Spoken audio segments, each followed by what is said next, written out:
Bonjour Christian Estrosi. Bonjour.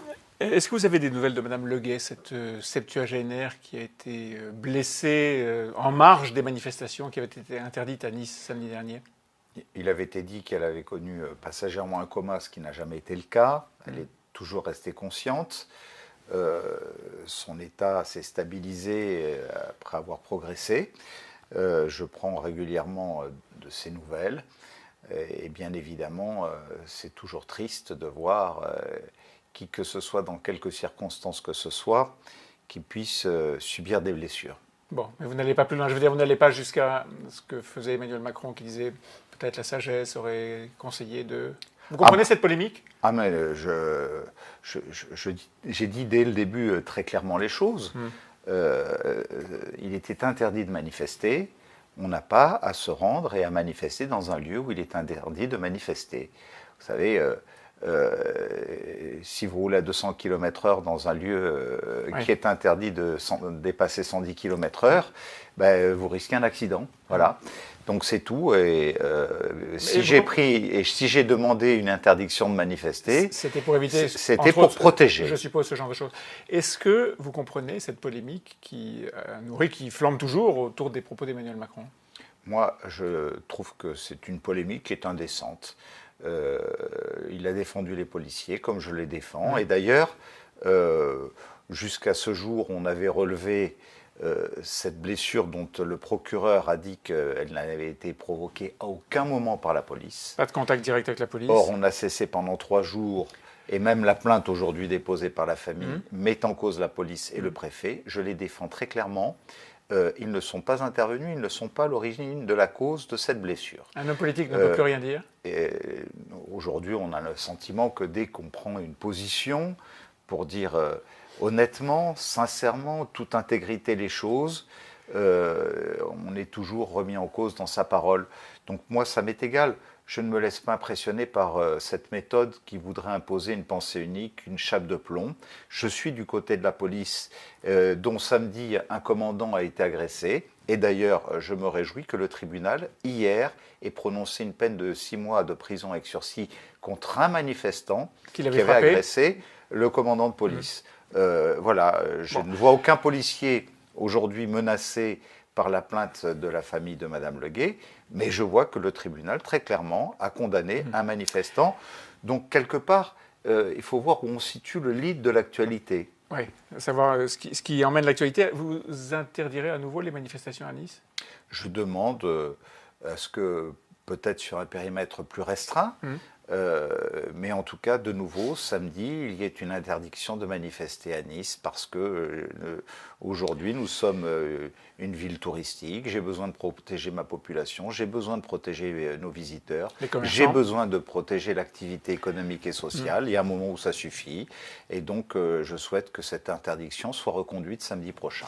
Dans l'actualité de la semaine, il y a la publication de la liste de La République En Marche hier, et probablement dans la journée la démission de Nathalie Loiseau qui conduit cette liste. Une liste qui est marquée par la présence de plusieurs écolos revendiqués. Je pense en particulier à Pascal Canfin ou à Pascal Durand. Est-ce que cette dimension écologique ne manque pas à la liste des Républicains?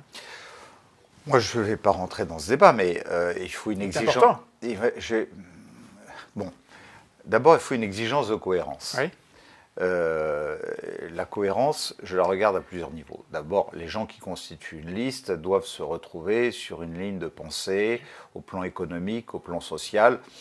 Où est la cohérence sur cette liste lorsqu'on voit effectivement la présence d'un Pascal Canfin, dont on sait malgré tout que son engagement ne correspond pas à une vision centrale, équilibrée de ce dont a besoin notre pays. Vous voulez dire qu'il est trop à gauche, ancien ministre de François Hollande, trop engagé à gauche? C'est quelqu'un en tout cas dont on connaît des positions assez limites de positions intransigeantes et extrêmes, là où on a besoin d'un discours où la diplomatie puisse à un moment concilier des exigences qui ont des conséquences sur la vie de nos concitoyens, sur la taxe carbone, sur un tas de sujets dont on sait que ça a provoqué aussi les mouvements l'automne dernier. Les gilets jaunes, le ras-le-bol fiscal.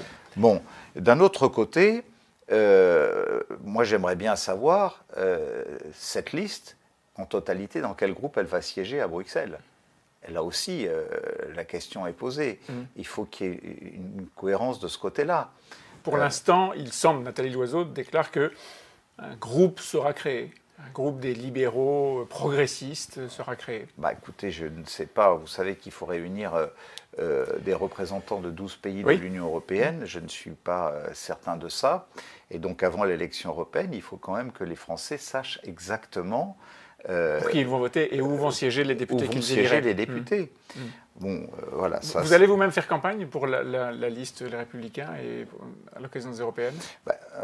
Après vous avoir dit ça, bien sûr, je ne peux que regretter que la liste des Républicains n'ait pas une représentation géographique. Elle est très Île-de-France, j'allais vous poser la question. Très Île-de-France. Ouais.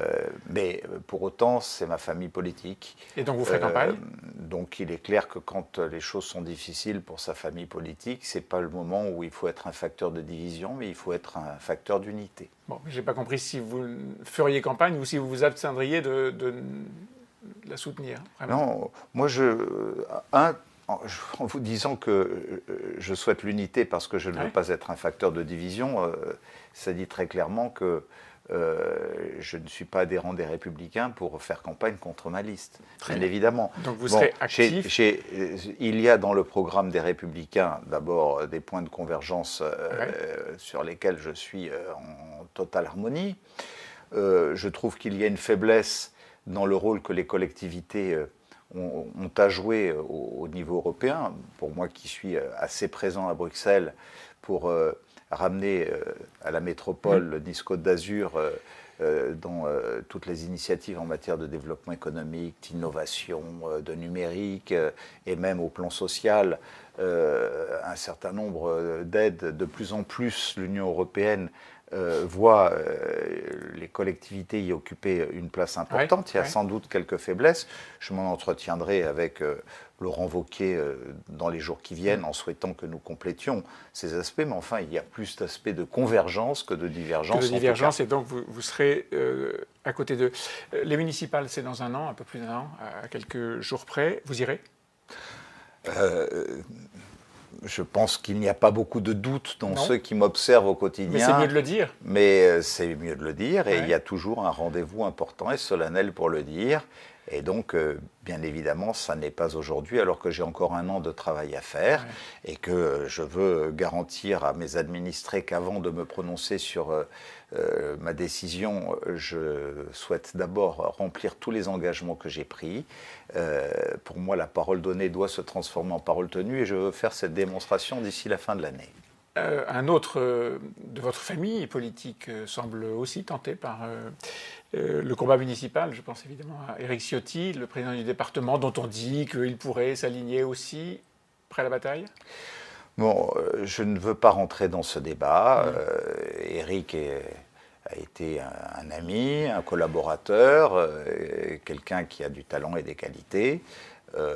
Et je pense qu'à un moment, c'est tout simplement le bon sens, l'intelligence, la volonté de facteurs d'unité que nous aurons l'un et l'autre qui devraient l'emporter.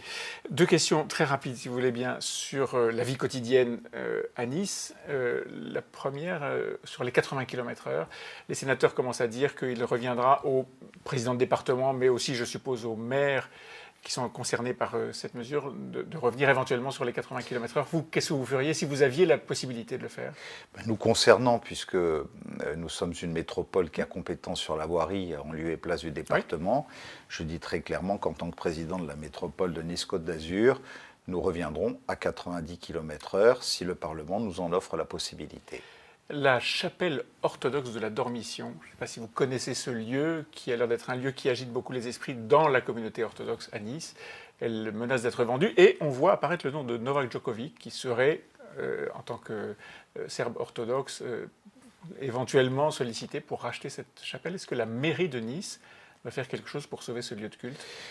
Écoutez, cette chapelle est une toute petite chapelle, mais qui incarne... Décorée avec des fresques spectaculaires. Qui a à la fois un trésor culturel dans ce lieu cultuel au bord du port de Nice, puis qui incarne aussi un courant de pensée de la chrétienté qui n'est pas négligeable. Au moment où le gouvernement m'impose un lieu que je ne veux pas en matière de culte musulman entre les mains de l'Arabie saoudite, il est clair que je ne vais pas m'opposer non seulement à la démarche de Novak Djokovic, je vais m'en entretenir avec lui et voir comment nous pouvons, dans le respect des lois sur la laïcité, prendre notre part pour préserver ce lieu. La vie quotidienne à Nice. Merci beaucoup, Christian Estrosi. Merci.